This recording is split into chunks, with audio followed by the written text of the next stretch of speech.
Namaste, and welcome to our continuing series on Savitri with our beloved Ranga.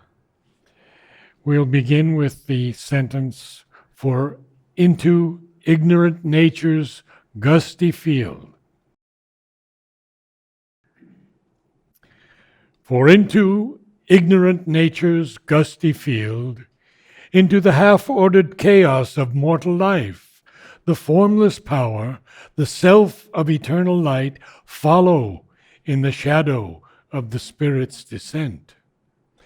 The twin duality, forever one, chooses its home mid the tumults of the sense. He comes unseen into our darker parts, and, curtained by the darkness, does his work, a subtle and all-knowing guest and guide, till they too feel the need and will to change.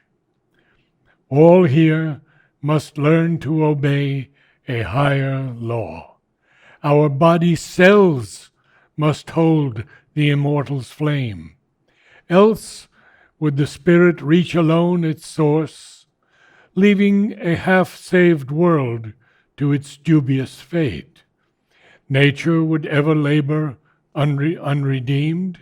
Our earth would ever spin unhelped in space, and this immense creation's purpose fail, till at last the frustrate universe sank undone. A lot to go through there, so okay. I think, yeah. The Canto, if you remember, is the yoga of the soul's release. It is a description of Ashwapati, which is autobiographical, and we have to keep that in mind. He has already told us in the beginning, there is this section, only a while at first these heavenly states, these large, wide poised upliftings could endure. So the human capacity is very limited, and it cannot house the divine consciousness, power, love. It cannot house for too long. Just a little bit of dose is enough. So he has experienced, Ashwapati has experienced the spiritual planes of consciousness. The great description was there, and now he is coming down into his normal consciousness. That was the description that is giving now is going into that description. The description of the descent and what happens. For into the ignorant nature's gusty field. So, ignorant nature, the body-mind life. Gusty field, note the word gusty, okay? It's full of movement. It's all constant, there's a movement. Almost erratic movement. Yes, gust, okay, gust of wind. Stormy, disturbed winds. That's the. In the spiritual planes of consciousness, there is absolute silence and immutability. And there is constant movement here. And that movement is not always only necessarily soft and sweet. It can be also very violent. Okay, so keep that in mind.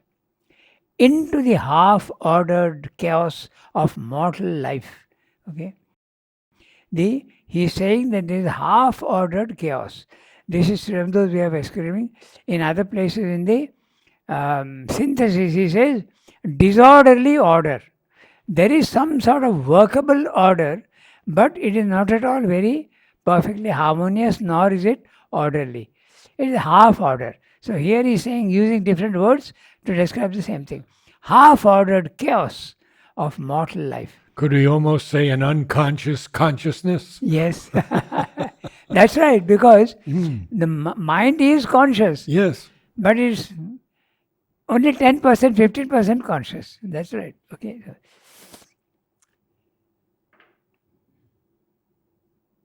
The formless power, the self of eternal light, follow in the shadow of the Spirit's descent. So, the formless power and the self of eternal light entered into the ignorant nature's gusty field.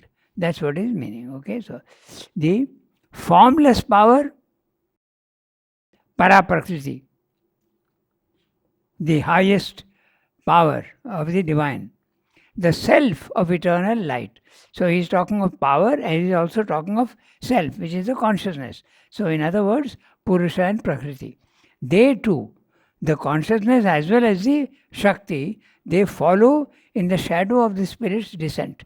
The spirit is coming down from its heights of spiritual planes into the field of ignorance, and Purusha and Prakriti also are coming down. Okay, so follow in the shadow of the spirit's descent. The twin duality, forever one. So, this is the Gita's philosophy and Sri Aurobindo philosophy.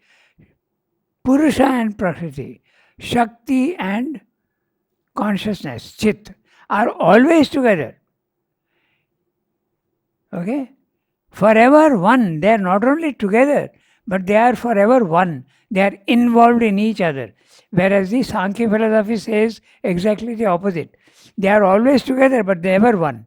They are always separate. Could you explain why they follow in the shadow of the spirit's descent? When from the spiritual planes of consciousness you are coming down, the light is there. Now the light is getting diminished. And when the light gets diminished, it's a shadow.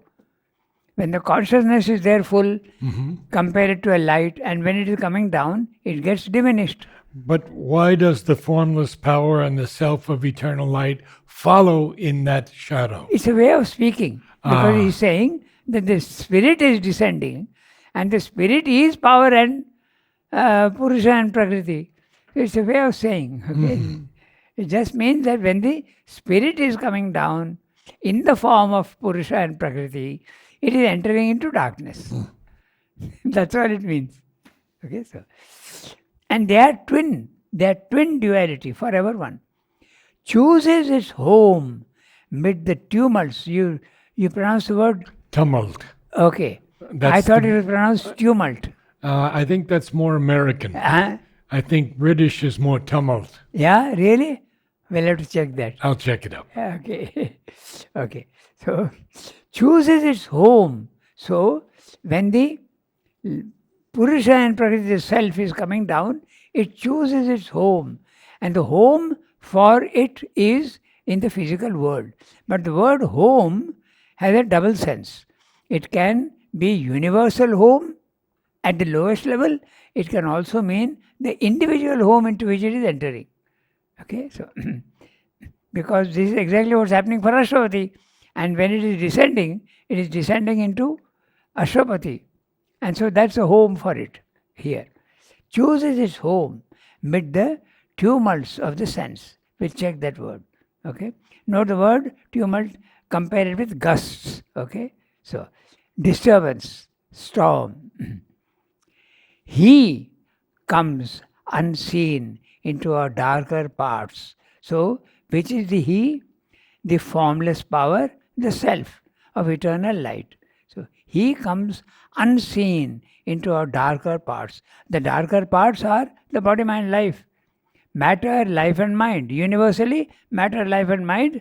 And in the individual, body, vital and mind. It's coming down. And curtained by the darkness does his work. The darkness of the lowest level is the ignorance, and the darkness is there. But it is descending and doing its work in a hidden manner. The psychic is always trying to help and doing its work. It's doing its work in trying to raise the consciousness. But it is curtained by the darkness. Which is the darkness? Again, our body, mind, life. Okay, so does its work. A subtle and all-knowing guest and guide. Okay, it is guiding, but note the word guest, because its real home is there. And I refer you back to the earlier descriptions. He is a tenant in the physical world. He is a colonist in the physical world. He is a delegate. So, he is maintaining that this is not his permanent home. The permanent home is there. He is coming here only as a guest. But the evolution will make the home, the lower home, more and more fit for his habitation. That's the whole idea. Till they too feel the need and the will to change. So the psychic is guiding, and it is a time comes when even the body mind life will be wanting to change, which is the darker parts. It refers to the darker parts, and the darker parts are our outer nature. Okay, till they too feel the need and will to change. All here must learn to obey a higher law. All here in the physical world must learn to obey a higher law. Then only can you rise in consciousness. Otherwise, you can't. We are all following the lower law only. We are not following the higher law. The higher law is the divine law. The lower law is the mechanical ignorance. Our body cells must hold the immortal's flame. So, even the body cells must become full of light. I think we have to read from here, na? Yeah. Now, this is one of those instances again when I don't feel he's totally speaking only about Aswapati. But No, this is about humanity. Yes. About us Also, also. yes. Good, we agree. Because then. I give you an interpretation to home, individual as well as cosmic. Very good. Okay, so Else would the spirit reach alone its source, leaving a half-saved world to its dubious fate. Nature would ever labor unredeemed. Our earth would ever spin unhelped in space, and this immense creation's purpose fail, till at last the frustrate universe sank, undone. That's actually where I read up to that point. okay. So now he's saying something interesting. He's saying even the darker parts have to learn the higher law. And what is that? Even the body cells must hold the immortal's flame. In other words, even physical transformation has to be there. Otherwise, he wouldn't speak of the body cells. Okay? In Savitri, later on, there is a line, even the body shall remember God. Yes. Okay. So, that is what is to be done. If that is not done, what will happen? He's saying. Else would the spirit reach alone its source. So, this is very clearly, if you don't transform your body, you will have to give up the physical world. And that's what the ascetic is doing. The ascetic, the Buddhist and the Mayavadin, they are doing. They are going away. The spirit is leaving and going back to its source without the body being transformed. That's what he's saying. And if that happens, what will happen? Leaving a half-saved world to its dubious fate. This idea he has developed in Life Divine very clearly. He says that an individual liberation is very good for the individual. But where does that leave the world? So, the one who has got liberated with a higher knowledge and higher power should aid everybody else. And he should come down and not escape there and disappear there. Because what he has gained, the humanity is not benefiting from his success. So, and the world will remain the same forever if the liberated man does not come down here and help. And what is meant by coming down here? Even the body has to change. Otherwise, it's not possible. Okay, so that's what he's saying. Leaving a half-saved world to its dubious fate.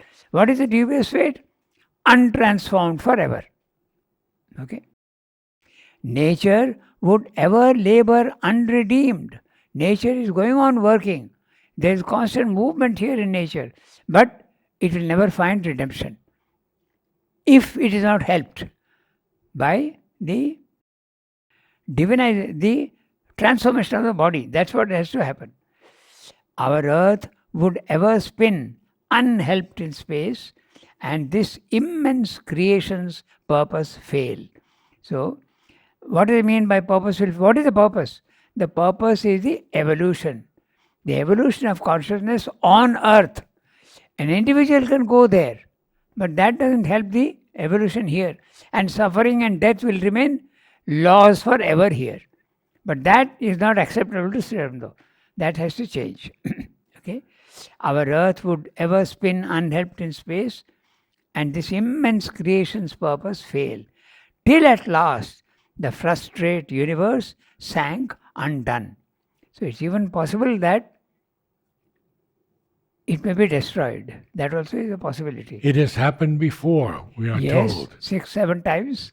Several times. Possibly not the entire universe, but certainly civilizations have died. The Atlantis is one of the best examples of that. There's a complete destruction. Yes. Uh, Even Yeah. though they were more advanced in some areas, I'm yes, told. that's right. It has happened many times. Lemuria?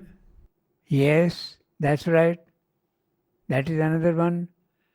Then, in a more minor way, Rome also was completely flooded with the volcanoes' ashes, na? And even our Dwarka, the capital of Sri Krishna's, completely sank into the sea. The sea came and completely destroyed the whole thing. And now that danger is still there. They are saying with a climatic change, this may happen. If the sea level rises by even 1 meter, it will flood many, many, many, many areas. So, but that must not be, Sri Aurobindo is saying. This time the creation must succeed. I had an experience that Mother told Udar to write to me and tell me to go to San Francisco and speak with Dr. Haridas Chaudhry and his wife, that it was possible that San Francisco may fall into the sea. Mother told that. Yeah, and So I we have went, to tell you. and then I went and told them. This is extremely interesting because those who know about the movement of plates and all that, they say that the western coast of America, it is not a question of when. It's not a question of if. It's It's a question of when. Yes. And still, everyone is merrily going on with their life unchanged. Because there is that fault, na? Yeah, There is a that line big of fault San Andreas Fault. running yes. from deep down south Yes, right up to the yes. top. So that could topple off. And also another thing, George Washington, the first president of America, he had a vision. Had the 5 visions. Yeah. And one of them was the destruction of America. So we don't know if it's only a vision or whether it will happen. So anyway, so Semda is saying that basically the idea here is that once you have got a divine consciousness, don't be selfish and disappear into the infinite. Try and help the others also. Come down and become God's instrument so that the evolution is taken to the next level. That's what he's saying here. Okay, in this para. We read for more? Yeah. Even his godlike strength to rise must fall. His greater consciousness withdrew behind. Dim and eclipsed, his human outside strove to feel again the old sublimities, bring the high saving touch, the ethereal flame, call back to its dire need the divine force. Always the power poured back like sudden rain, or slowly in his breast a presence grew. It clambered back to some remembered height, or soared above the peak from which it fell. Each time he rose, there was a larger poise, a dwelling on a higher spirit plane. The light remained in him a longer space. So, this passage very clearly establishes the fact that he's talking about Ashwati. We'll very see that. clear. Okay, so even his godlike strength to rise must fall. Strength to rise, but fall. There is a up and down movement all the time. his greater consciousness withdrew behind. Okay, dim and eclipsed. So he has fallen. The greater consciousness now gone into the background. Dim and eclipsed, his human outside strove. Strove what? To feel again the old sublimities. Now, if he is talking only of mankind, the No, mankind this has not this an is old a- sublimity, is this not is applicable. pure Ashwapati. No disagreement. So, and the human outside is a lower nature. Okay, your outer nature of body, mind, life. To feel again the old sublimities, his human outside strove, trying to get back. The memory of that experience is there, and he's trying to get back. And his human outside strove to feel again, to bring the high saving touch, the ethereal flame, call back to its dire need the divine force. So, one subject, the human outside, wants to feel, to bring, to call back. So, three verbs for one object. This is what he's trying to do. Okay. Now, this passage which is now we're going to read has been marked out by Mother for Savitri painting and Savitri music. Always the power, always the power poured back like a sudden rain, or slowly in his breast a presence grew. So it can come suddenly or it can slowly come. Both ways are there. Okay, so it clambered back to some remembered heights. There you are. It remembers the experience and is trying to go back. Now, clamber is a very It's an interesting interesting word, isn't Yeah. it? Yes. Climbing with difficulty on all. We say the child clambered up his mother's body. That's right. And clambering means 2 hands and 2 feet. Yes. You're trying to go with great effort. It clambered back to some remembered height or soared above the peak from which it fell. So, which has gone, it has fallen from there, it is going up again there. Or soared above. That means it has gone slightly above what he had experienced earlier. Okay. Each time he rose, there was a larger poise. So, every time he is going up, there is a larger poise. This is also the description of, this is of course the individual, but in universe also the evolution moves spirally. It falls, goes up again. Falls, goes up again. We were discussing the destruction of the civilizations. Yes. Every time the civilization is falling, it falls down again. But when it rises a little above the previous height. So there is a slow movement upwards. But it doesn't fall below the previous. Yeah. So well, like that. yes. It goes on. Every time it's rising a little more than what it was before.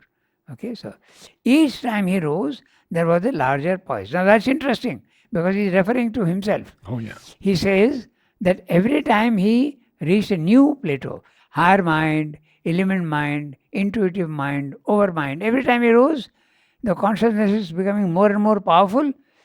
He rewrote Savitri to see whether it is making a change in the physical world. He has mentioned that. Yes. And there are 50 drafts of the opening Yes. canto. Yes. 50. That means he must have gone 50 times up. So, and now each time he wrote, there was a dwelling on a higher spirit plane. The light remained in him a longer space. Okay? Every time he's going, it's remaining a longer space. In this oscillation between earth and heaven, in this ineffable communion's climb, there grew in him, as grows a waxing moon,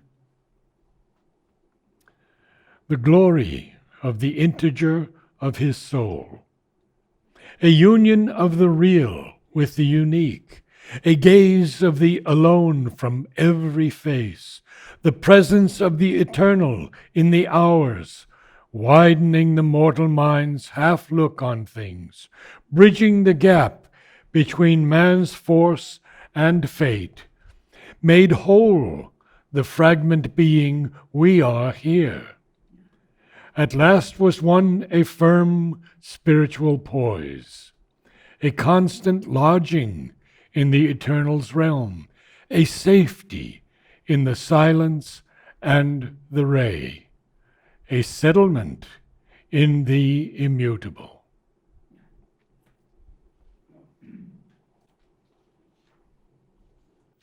So he has told you that there is an up and down movement that is very natural, but each time he is rising, he is going to a slightly higher level. Okay, this is the oscillation that he is talking about. Okay, he has read very clearly also after his Baroda experience of the Nirvana. He has reached that place, but now he has come down into his normal consciousness and is trying to bring down that calm, quiet peace into the lower, but not succeeding once or twice. He had to do it repeatedly so that the experience of peace and calm there becomes a reality even in the physical world, in the lower world. So this oscillation is there for a long time. So, in this oscillation between earth and heaven and earth, the higher spiritual planes and the lower, in this ineffable communion's climb, there grew in him as grows a waxing moon. So, the moon waxes and wanes. It becomes full, again goes down. Again full, again goes down. This is also the nature of spiritual experience. Until it becomes settled. He has used the word dwelling, permanent status. So we'll come to that. There grew in him, as grows a waxing moon, the glory of the integer of his soul. Now the integer is a full number as opposed to a number which is either a fraction. He uses the word fraction. So a fraction sometimes is endless. It goes on and on and on. Say 3 by 5. 3 divided by 5. It goes on. It's not a full number. So the integer is a full number. In other words, it includes everything. Complete union with the divine at all the levels. That's what I mean by integer. Okay, so a union of the real with the unique. Okay, that's the complete. The integer is complete and the fraction is incomplete, and the real with the unique. The unique is the individual.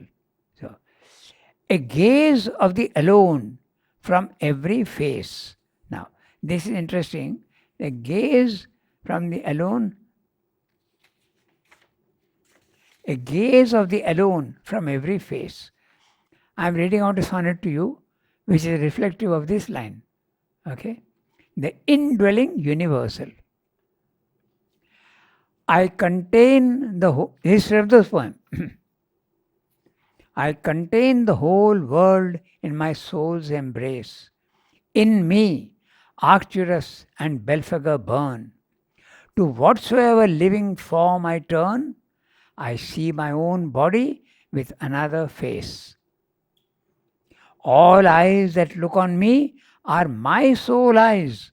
The one heart that beats within all breasts is mine. The world's happiness flows through me like wine. Its million sorrows are my agonies. Yet all its acts are only waves that pass upon my surface. Inly forever still. Unborn I sit, timeless, intangible. All things are shadows in my tranquil glass. My vast transcendence holds the cosmic world. I am hid in it as a sea, as in the sea, a pearl. So wherever he is looking, he is seeing himself with another face. So that's what he's saying here. A gaze of the alone from every face. So, so then the presence of the eternal in the hours.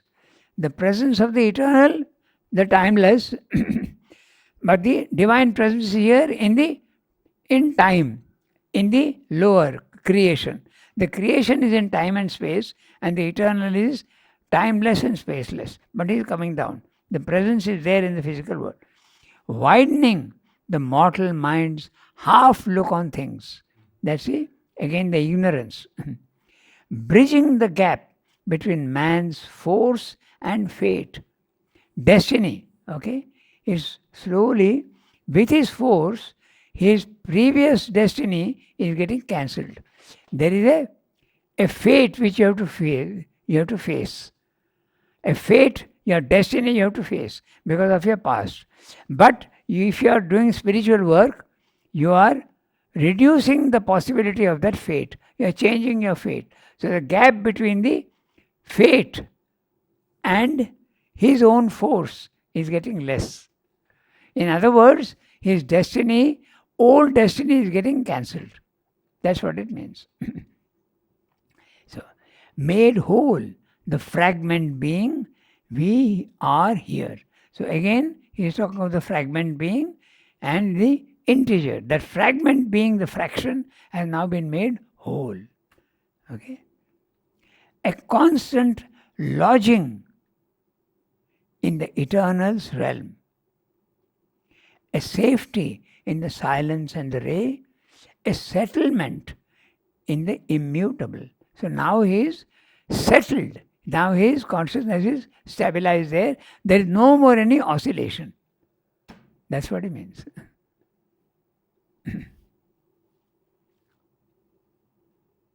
His heights of being lived in the still self.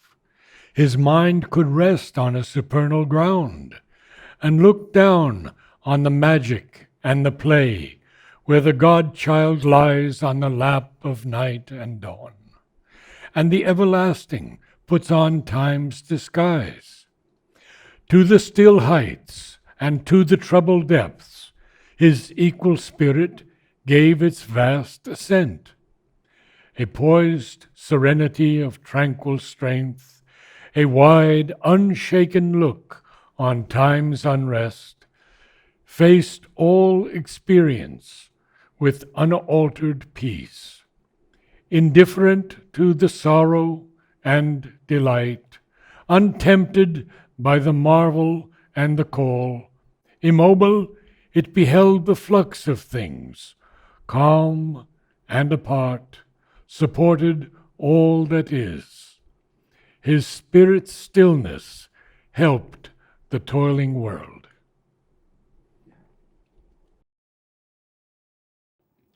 So,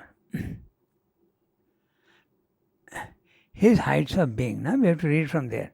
So, his heights of being lived in the still self. So, the heights of being, you are part of the whole thing from the top to the bottom. But we are now living only in the physical world. But now Ashwapati has managed to live above. He is not living in the lower parts, but he is living above there. Okay, his heights of being, the soul is up there, but the body, mind, life is still here. Lived in the still self. Note the word still. Still means the self is always immutable. So still is the immutability.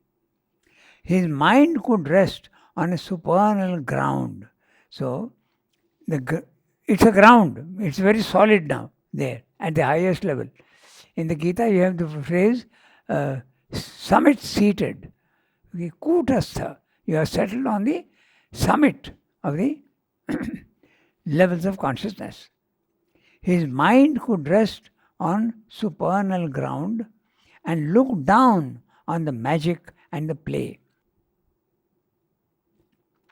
He is seated up there and is looking down at all these things, okay, like you remember in the synthesis, he says that once you are there at that height, you are looking down at the sufferings and the drama that is going on here, and it's like a child's tantrums. You're just watching and you are not at all affected by it. Okay, when we get here suffering, okay, then we are highly disturbed. But from that height, that same suffering here looks like only a child's tantrums. That's what he's saying here. Okay, and he looked down on the magic and the play, where the God child lies on the lap of night and dawn. Now, he is using the word God child because what he means is that the human soul, when it is developing, it becomes a God child, then it becomes an adolescent child, then it becomes an adult child. These are the words he has used. Okay, so he is meaning that you are you are beginning to become the divine, but still you are a child. Okay, that's what I mean. There must go still. I feel it's a Vedic reference. I had it someplace, but I don't have it with me now. Vedic it may be, but he is referring specially to he has Yeah. used these words: the child soul, the adolescent soul, and the adult soul. Okay, so to this, where the God child lies on the lap of night and dawn. So, and again on the lap of night and dawn, because he is still there. He is not yet fully in the dawn. If he is fully in the dawn, he will be not a God child, but he will be a God adult.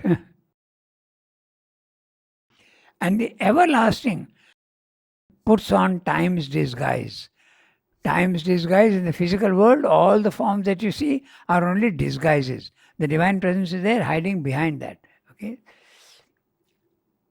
And the everlasting puts on time's disguise. To the still heights and to the troubled depths, his equal spirit gave its vast ascent. So, now this is interesting, these two lines. This is his philosophy. Ashwapati is not rejecting the physical world. Look carefully. To the still heights and to the troubled depths, his equal spirit gave its vast ascent. I don't reject the troubled depths.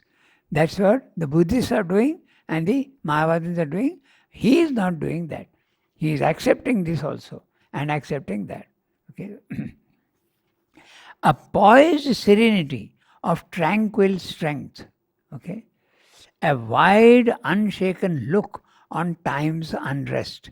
So, faced all experience with unaltered peace. So, he is looking, unshaken look on time's unrest. Time's unrest, all the events in the physical world. Whenever he uses the word time, it refers to the lowest plane of consciousness, time and space, because there is no time and space up there. Okay, so, an unaltered peace. The peace is absolutely settled peace. Indifferent to the sorrow and delight. Because he is absolutely unaltered peace is there. Untempted by the marvel and the call. Because if you are tempted by the marvel and the call, you will give up the lower and go only to the higher. So he is not tempted to give up the lower. Okay? Untempted by the marvel and the call. It is so marvelous there, I want only that. So he is not getting tempted. That's what his meaning. He said equally he accepted both. Na? So that's exactly. His equal spirit gave its vast ascent to both the still heights and the troubled depths. So very clearly it only means that he is not giving up the physical world. Okay. Untempted by the marvel and the call. Now this word also, I would normally pronounce it immobile. I think that's probably correct. Okay. Immobile. It beheld the flux of things. Itself absolutely static, immutable. It is watching the action and the mobility and the mutability of the physical world.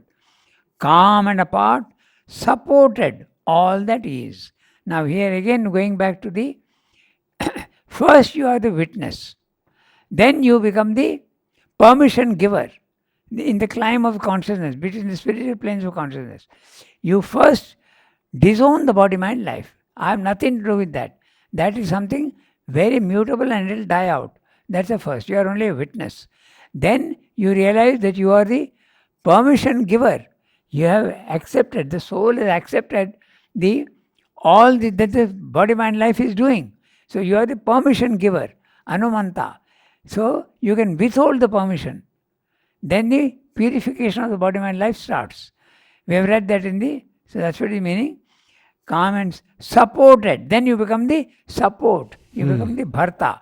These are the words used in the Gita, which Srimad also uses. First you are witness, then you become the permission giver, sanction giver, then you become the supporter, bharta, then you become the enjoyer, and then you finally become the master, Ishvara, in the climb of consciousness. Okay, so he's still, and then immobile it beheld the flux of things, calm and apart, supported all that is.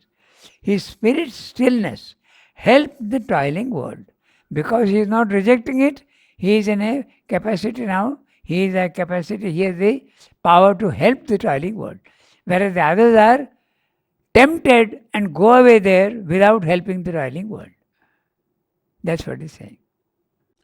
Inspired by silence and the closed eye's sight, his force could work with a new luminous art on the crude material from which all is made, and the refusal of inertia's mass, and the grey front of the world's ignorance, and nescient matter, and the huge error of life. As a sculptor chisels a deity out of stone, he slowly chipped off the dark envelope, line of defense of nature's ignorance, the illusion and mystery of the inconscient, in whose black pall the eternal wraps his head, that he may act unknown in cosmic time. A splendor of self-creation from the peaks, a transfiguration in the mystic depths, a happier cosmic working could begin, and fashion the world shape in him anew. God found in nature, nature fulfilled in God. A very interesting passage, full of suggestions. Okay, so inspired by silence and the closed eyes sight. In other words, he is not using physical eyes. He is using subtle sight. Yes. Okay, so Yes. subtle sight. His force could work with a new luminous art. Now begins a whole image, which is very interesting. It's an art, and the art has got several. There is a sculpture. He is talking of the sculpture. This is the art he is talking about. We'll look at the sentence very carefully. On the crude material from which all is made, okay, his force could work with a new luminous art on the crude material from which all is made. So, and the refusal of inertia's mass and the grey front of the world's ignorance and nascent matter and the huge error of life. Now, this sentence you have to understand, okay? He's saying his force could work on what? On the crude material from which all is made, that is matter, and he also has to work on the refusal of inertia's mass. Inertia is refusing to accept the light, and so that also he has to work on. Okay, his force could work on that. His force could also work on the grey front of the world's ignorance. So first of all, he is reshaping the matter. He is forcing the inertia to accept the power. He is also removing the world's ignorance. Okay, and nascent matter and the huge error of life, even the life's vital perversions, all this he is working from there. So, one subject, but so many different things what he is doing. Okay, and what's he doing? As a sculptor chisels a deity out of stone. Compare this line with his force could work with a new luminous art on the crude material from which all is made. It's a reflection of those two lines. Okay, so he slowly, as a sculptor chisels a deity out of stone, he slowly chipped off the dark envelope. So, which is the dark envelope? The nations and the huge error of life. All these are the things that he is chipping off slowly. The ignorance is being chipped off. The darkness is being chipped off. Okay, so and this darkness, what is it? It's a line of defense of nature's ignorance. If you are not protected by ignorance and separation, you will be blown off because the vastness of space is too much for you to dwell. So his ignorance is a line of defense. That also he has to work on.